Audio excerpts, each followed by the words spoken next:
we're back on Jazzgirls. We're talking about aging with our guests, Chike and Chinie, and we've covered the choices we make. And now let's talk about how we feel about those choices. So, at your current age, do you feel more confident now that you did at 21, Chike? Way more confident. You're medyo more chubby na. Yes. I was really in a cycle of, yo-yo dieting. What's yo-yo diet? Like, hindi kakain pag magbe-beach and then magbe-binge eat yo-yo after. pala tawag doon. Yeah, and then that kind of cycle. And I also experienced eating disorders. So I was a bulimic before. For you? So, yes. So, being able to have this kind of food freedom, more confidence at this age, it's really God's gift. Like, for me to find myself in the fitness space. How about you? Yes, definitely. I was hustling when I was 21. In my early 20s, it was just work. But And I was so physically, how do you look? Physically, Mapayat ka na talaga. I think yes. Mas payat pa ako nun. Mas payat yeah, pa? mas payat pa ako nun. Gano'n nakapayat yun, Chinie? Nag-gain ako ng weight nung second ko.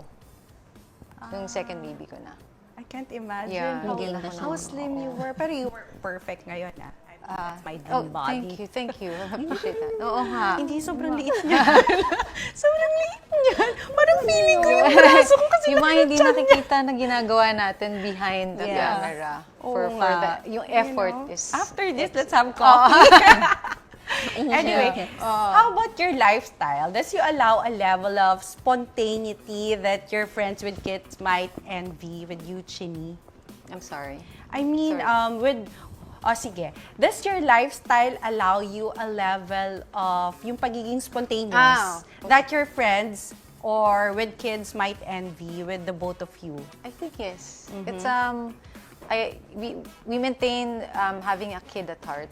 So really, I think dapat yun to look young, no? That's yes. very important, no? Yung body lang natin nagmo-move, pero kailangan yung puso natin. That's how we are. Like Childlike. kids, yeah, Oo nga, childlike. Disposition. Yes, exactly. Oo, kasi pag inisip mo na medyo mature ka na, mature na talaga yung magiging itsura mo. Pag inisip mong losyang ka, losyang yung itsura mo. But if you think na you're beautiful, hot and sexy, guys, Confidence. yeah, hindi lang iisipin ng lahat ng tao sa'yo. Diba? Yes. How about you? With your case? I think same. And I think you're right also. Mindset is everything. So what's in here, it would reflect on your body. Diba? The way you speak, your confidence. So if naisip mo na agad na I'm old, I'm never gonna be this fit. So nandun na yung restriction sa mind. So the body, mas mahirap mag-follow if your mind is restricted. If your mind can conceive, your body can achieve. Yes. So everything that you speak of, yourself, Yes, it it will manifests. follow. Yes. Many women fear that 40s because of perimenopause. Now, how can we prepare our bodies before it hits? Before this happens?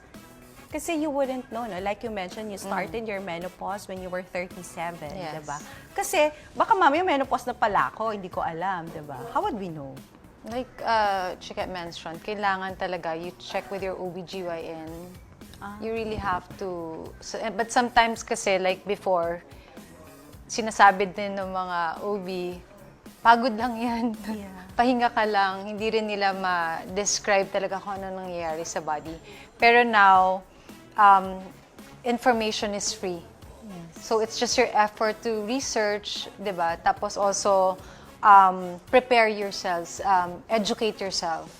Ngayon, sobrang swerte na ng mga babae na sa stage na to kasi internet is there. Yeah. Free education Chat is there. GPT is Chat there. GPT is there. Ay, Chat GPT, Your I'm AI experiencing Yeah, this. your AI Yes. bestie, di ba? So, automatic na yan kung may symptoms ka, magpa-check ka na kasi kung legit yung symptoms mo.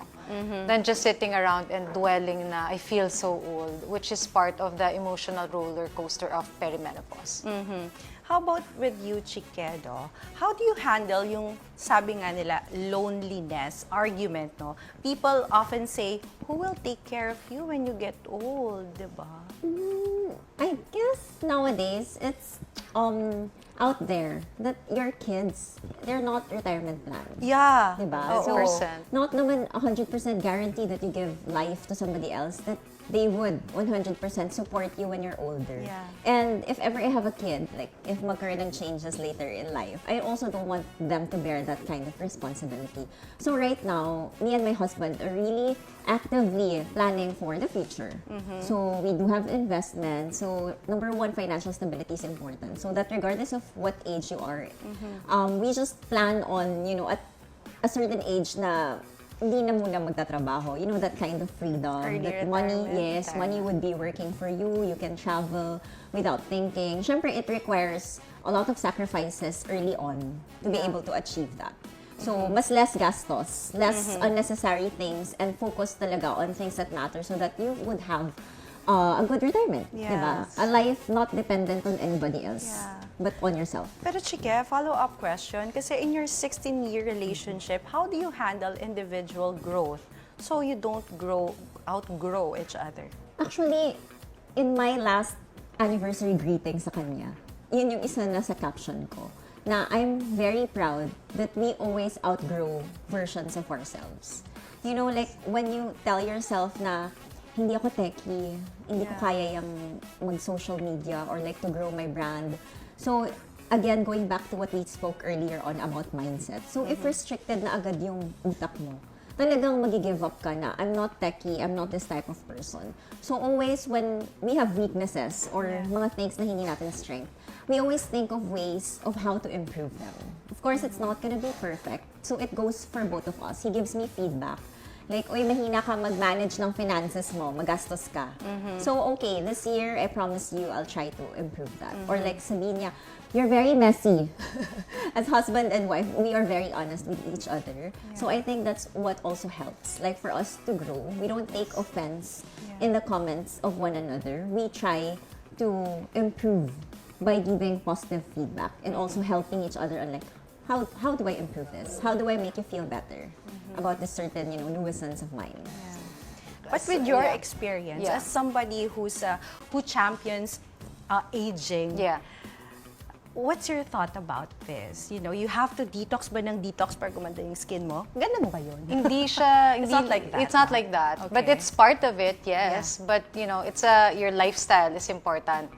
And certain types of detoxification which releases unnecessary things that no longer is needed by the body is important. So, it's a yes, and it's a whole lifestyle. Yeah. Tsaka hindi lang yun, no? I think hindi lang yung mga kinakain mo or Yes. whatever, it's in your gut, pati yung surroundings mo, the energy, no? It Yes, also yes, matters, yes. no? Your friends or the people that no longer serve you. Yeah, Like, you don't yes. have to necessarily unfriend na, but a little distance kung they're not serving you good. Do you agree? Which is very important. It's you need to protect your energy and your space. And Yes. sometimes yun nga nag-end up parang ginagawa natin yung things na hindi naman natin gusto just to please other people. Yeah. So yun yung mga 20s and early 30s na mindset. But Yeah. when you hit a certain age, like our age, it's like, oh, I don't really Yeah, you don't care anymore. I'm gonna step back if this relationship no longer serves. It's only for your happiness. Then it's not fair for both. So, mindset ng mga 30. Yung mga mindset ang pagkat 40-hin. Yung mga 50s last yung pake. Yeah. Automatic na yun, last yung pake. Yun siya. But how do you make, ikaw naman, Chikeno, how do you make time for exercise despite relationship? Or, syempre, dalawa lang naman kayo. And guys, if you see Chike's Instagram, you work out like, grabe naman, 2 to 3 times a day kaya ata mag-workout. Nag-workout ka na ng umaga, nag-workout ka pa ng gabi. Siguro it really came with the lifestyle. Or because you're also a fitness coach. Yeah. So, Kasi you have students, right? yes. Actually, that's what I built for myself. Coming from our previous job, where you were tied up 6 times a week. So, So that really motivated. I mean, I worked there for 10 years. It was financially satisfying. Talagang, you really get your time's worth. Diba? You get paid for it. But I feel like 10 years in that industry and then the pandemic hit, you get this realization na time is, Kasi you have a valuable. 9-to-5 job that you have to Yes. work every day. Oo, talagang I was craving for fitness time. Like, when we worked in that industry before, I really have to wake up super early just to get a workout in. So, talagang nung nag-pandemic, I have no choice. I mean, industries were closing. Yeah. Diba? And then I realized na, pwede palang mag-take ng So you step back started freelancing during pandemic? during pandemic because the industry... So it's new lang pala. Yes, where I worked at was closed, like mandatory. It's not a necessity, so it was closed for that time. And then when we were being asked na to come back, I felt na parang, what? Parang ayoko na. Ayaw mo na. Yeah, so the pandemic was really a wake-up call na, girl, if you don't do it now, when are you gonna do it? Yeah. So I found an industry which really gave me the freedom na I could work on fitness and then real estate. So I own my time now. Yeah. So I think that's the lesson here. Kung ano yung gusto mong mangyari sa life mo, you have to do things to make it happen. So that's why, yes, I work out sometimes. No judgment. Twice lang naman, not 3 times. So, I play tennis in the morning and then I do weightlifting. I also do part-time coaching naman kasi. So, I'm always in the gym. Like 2 to 3 times a week. So, part of work. For the both of you though, if you could go back and tell your 25-year-old self one thing about the life you live now, what would it be? Slow With you, down. Chinie. Slow down. You're gonna get there. Yeah, chill ka lang. Huwag Chill ka ka masyadong lang. iyak-iyak dyan, no? You're gonna get there. How about you? Ako, I would tell her na, girl, there's a life after this work. Like, yeah, so more than 10 years ago na, no, being 25 years old na, parang I thought that I don't have a choice. Parang With your there previous work. Yes, that there were limited options. And if I leave, like, I'm not gonna You're earn gonna as get broke. much, I'm gonna get broke. So, That's your comfort zone. it was my comfort zone, yes. So you're so afraid to get out of the shelf kasi nga naman, paano ka mabubuhay? You don't know where to start. Yes. Oh, Okay. I mean, I tried. Yeah. Like, I looked for different industries then. Yeah. And then I couldn't afford a lifestyle yet na there was no, fixed income. I know so many friends na parang they cannot live their current job because of the situation Yes. like that, na parang they're so afraid na, because right now in this point of this age of like where social media is, everybody wants to be a social media influencer, creator. So as much as they wanted to pursue that, hindi nila maiwan yung work nila because they're so afraid na Of losing the fixed fixed income. income. The benefit Yeah. that comes with You just it. have to be a little Courageous. courage, yeah? Yes, correct. Kailangan mo talagang konting tapang. In my case, a pandemic. I think lahat tayo. Nag-pandemic, yeah. Lahat tayo. You were left without a choice, di ba? Parang it was a wake-up call. Buti hindi ka nag-bake, Chinie. Hindi, nung Or naging plantita. Oo, Ako nga, baliktad eh. Nung pandemic, I still had a corp job. Pero nag-quit ako kasi parang doon ako na I think ito na rin yung time Yeah. for myself. Doon Okay. ako. Ganun din yung takot ko na mawawala lahat ng benefits and freedom ko Yeah. attached to the work, financial side. Pero sabi ko, I think it's also time for me to prioritize myself and my children.